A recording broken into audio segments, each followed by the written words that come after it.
प्रणाम सब मिथिलावासी के। हम शालिनी झा आई हमारे दीदी छथि अर्चना झा। तो हम सब 2टा समदाउन एखन धरि में गेलहुँ हैं, जे कि अहाँ सब बहुत बढ़िया बढ़िया कमेंट हमरा लिखलहुँ हैं। तो सपोर्ट जरूर कर रहल छी अहाँ सब। तो सब गोटे के धन्यवाद। छोट के जे छै से शुभ आशीर्वाद और जेठ जते छी सबके प्रणाम। तो सुनू ई सब एकटा आर जे छै से हमरा उत्साहित भेलहुँ हँ, ताहिके लऽ कऽ जे छै से एकटा आर हम सोचलहुँ जे अहाँ सबके कहीं नया तर्ज पर से एकटा और सुनाबै छी समदाउन। तो सुनू अहाँ सब। धन्यवाद।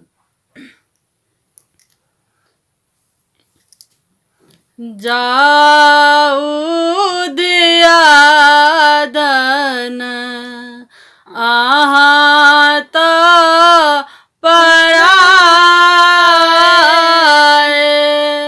रहब सब कहिया लागी।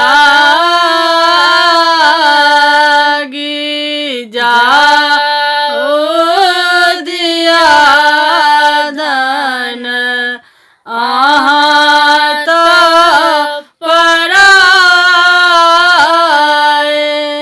रहब सब कहिया लागी।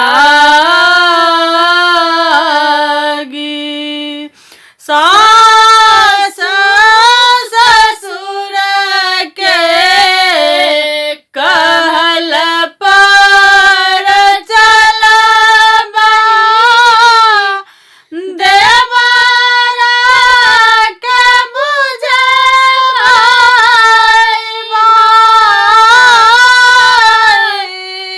सास ससुर के कहल पर चलबा देवरा के बुझाइबा। आइए सब बिसरब बाबा के अंगनमा। आइए सब बिसरब बाबा के अंगनमा। रहब सब कहिया लागी। रहब सब मन लागी। जाओ दिया दन आहाँ तो पराए। रात रात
धन्यवाद। जय मिथिला। जय